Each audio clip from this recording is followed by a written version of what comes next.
Well, the City of Johannesburg announced its multi-million rand streetlight project aimed at combating copper theft. Now, the 15 million rand project will see streetlights being made up of cement poles, and the city is battling widespread streetlight crisis due to vandalism, leaving scores of frustrated residents stuck in traffic for hours. Now, to tell us a bit more about this project is the city's Group Chief Financial Officer, Tebogo Moraka, who joins us now via Zoom. Very good evening to you, Mr. Moraka. Thank you so much for making time for us here on News at Prime. And I suppose a good place to start would be, you've now completed this 15 million rand project, but let's take a step back in terms of what the challenges were and why you felt it was important to then revamp and spend 15 million rands on streetlights. Good evening, Andy, and good evening to the viewers as well. I think as a start, we've seen a general state of illegality around the city and the country in general. And that's why you find a lot of street lights, a lot of traffic lights also going off. Obviously, there's value in terms of the material that these lights were made up of, particularly the copper. And that really plunged Joburg into darkness when we talk about street lights and obviously traffic circles that are, or traffic lights that are not working, further really plunging us into a traffic nightmare that you spoke about. So we had to make a plan or actually come up with strategies to combat this, because we've seen every time we replace, a week later they'll be vandalized. And this alternative use of technology is what we have come up with, particularly based on what we have seen in terms of benchmarking with other countries and other cities in South Africa. And we believe this is the best approach in terms of first protecting our infrastructure from vandalism and ensuring that we don't plunge the city into further darkness because of this criminal element. And we are, just as a bypass, we are not leaving these criminal elements. We are actively looking for them. We are actively working with SEPs to get them. But in the meantime, for service delivery, let's use alternative technology to ensure that we counter this scourge of illegality and theft that we have been seeing within the city of Johannesburg. Yeah, and I'm going to get into the criminal elements in a bit, but I want to talk about the process then that you've had to sort of re-engineer here, because further back you were using cement poles as a means of combating this, but you've then changed to steel poles, and that came with unintended consequences, because if you shift to steel, it means you're using more copper, and there's a bit more attraction for those who want to steal the copper cables. You've now reverted back to the cement poles. Take me through that process and what the thinking was then for you as the city to take that decision to go back to something that you felt at some stage was not working, as it posed an additional risk in the event of car accidents when somebody then crashes into a steel pole. Yeah, look, the engineers at City Power really looked at the technologies. At that point in time where steel poles were decided upon, I'm sure there were factors that the engineers would have looked at, but I think our return to concrete is just based on the material conditions on the ground. What we have seen with the street poles and the vandalism that we see there, but also the fact that concrete and the likes is also cheaper moving forward in terms of a mass rollout of these traffic lights. As you would know, there is a bit of a solar element to it, LED lighting, a cheaper technology in terms of LED lighting. That should enable these lights to run longer.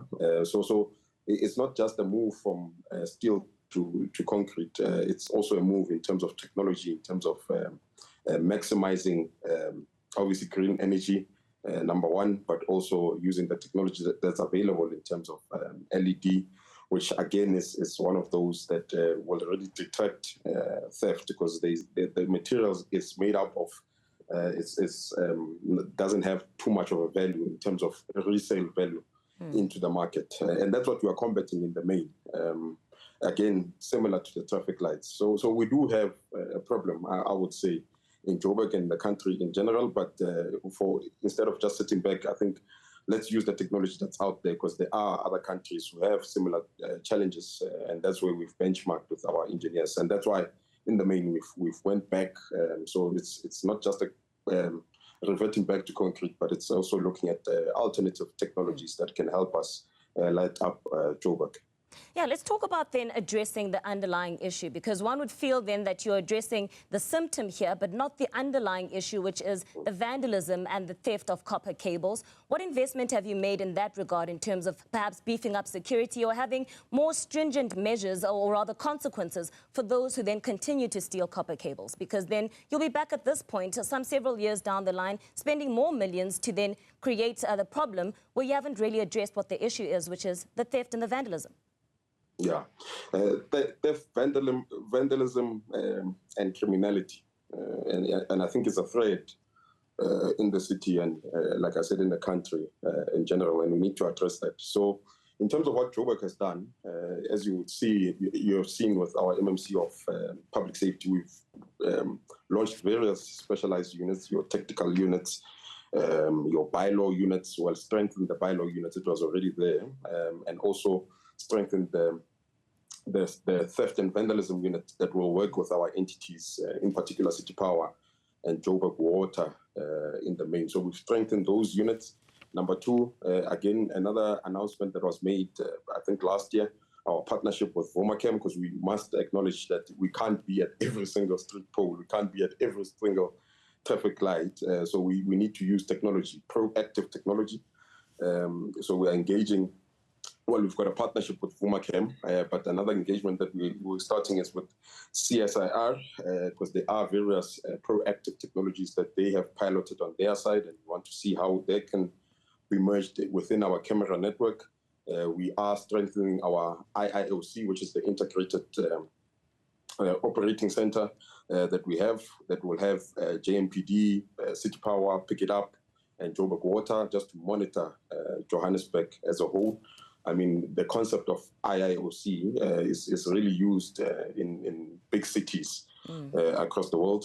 We've already had an IOC in Johannesburg, and we just, again, strengthening it with Vomakam, but also a rollout of our own cameras, a rollout of technology, even on the lights themselves, in terms of they'll tell us what has been tampered with, so we can send reaction units.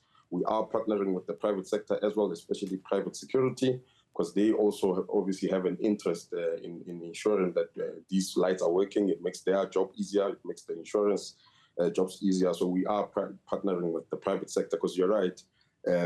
Addressing technology is just really dealing with the outcome of the problem. The problem is dealing with these syndicates that we have seen, both in terms of stealing copper, stealing cameras or the lights, but generally also what we have seen in our own revenue streams, you know, the theft of meters, the theft of or the illegal connections into our network. So it's a broad response that we are doing in the city of Johannesburg, including proactive monitoring technology and obviously beefing up our own security in terms of JMPD, working with the private sector. But I think the biggest element definitely is the technology part, because there's no way you can be at every corner at every time. The manpower just doesn't allow. But with the use of technology, then we can definitely leverage off that to ensure that we are protecting our infrastructure from vandalism. Yeah, and no doubt all of those advancements then will come at an extra cost, which is where I want to move to next then in terms of the budget for the upcoming year. It seems it's set to draft approximately 87.8 billion rand draft budget for the new financial year, which is up from the 83.1 billion in the 2024-25 year. Take us through exactly what would that would be attributed to. So in terms of expenditure, you're correct. Our total expenditure budget is slated at 87 billion, rounded down figure, 80.80 billion on operating expenditure, around 7.5 billion on capital expenditure. The biggest increase there really is the cost of electricity. As you would know, we are a bulk distributor of electricity that we purchase from the generation company, which in this country is Eskom. That cost of electricity has gone up by 12.74, obviously approved by NERSA. The cost of bulk water, which we buy from Rand Water, then we distribute to your households, that has gone up by 15.4%. Then obviously the negotiated salary increase in terms of SALGA for all municipality. I think the average increase there is around 5.5%. So in the main, that is the biggest increases in operating expenditure. We have cut other operating expenditure in the current year, and that's why the budget didn't go up at the same percentage really as our revenue, because we are cognizant of the fact that we need to cut expenditure where we can, so that we don't burden our residents with the expenditure. So we've asked departments and entities to be more efficient in terms of spending. So every line item that we could cut, we've limited the expenditure there. The biggest ones that we couldn't cut, obviously, is your electricity, your water, and your salaries, which are negotiated centrally, like I said before. Now, as we wrap up then, let's talk about what this means for you and me and other residents of Johannesburg in terms of the positives that can be drawn here, because it paints quite a bleak picture, and you're talking about perhaps alleviating the burden. Everything seems to be going up, with residents said to be hit with above-inflation increases for services, including property rates, electricity, water, sanitation, refuse. Everything seems to be on the upward trajectory. Just as a side note, I think the property one we limited to 4.6%, which is CPI. The three that went up above inflation is electricity. As you would imagine, Andy, if our cost of electricity from Eskom is going up by 12.74, we also need to increase almost at a similar rate. We didn't increase by 12.74. We kept our increase to 12.5%. If you imagine in any business, we should have been increasing by 14% because we must add our own margin for our own infrastructure refurbishment, but we didn't do that. So we kept it at below Eskom to cushion residents, because we understand. For rent water, like I said, they went up by 15.4%. We only went up by 13.9%, which is 1.5% cheaper than what we would be buying at rent water. Again, we said we'll find efficiencies within our own expenditure to take that and absorb that hit, so that we don't burden the residents. Then the cost for solid waste management, so for Pick It Up, that went up by 6.6%, which is 2% above inflation of 4.6%. And that's generally because if you think about it, Pick It Up is a logistic business in the main.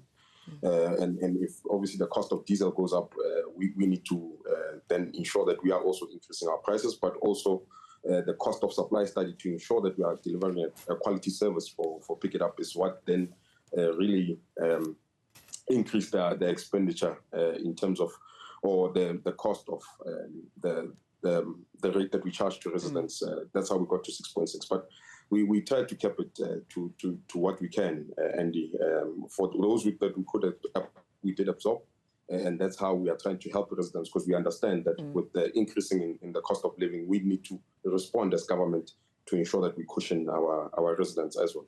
And I think there's exciting projects coming, especially in electricity and water. But when we have time, I can gladly come back and explain some of those projects that are there to reduce the cost of electricity and water in the future that we are investing now in the short to medium term. Well, I can tell you some of the residents might find that is very little consolation in terms of the efforts that you have been putting in. But thank you so much for your time, and we'll be looking out then in terms of further developments there. That is Tebogo Moraka, who is the Group Chief Financial Officer for the City of Johannesburg, just giving us a lowdown on their budget then for the 2025-26 financial year.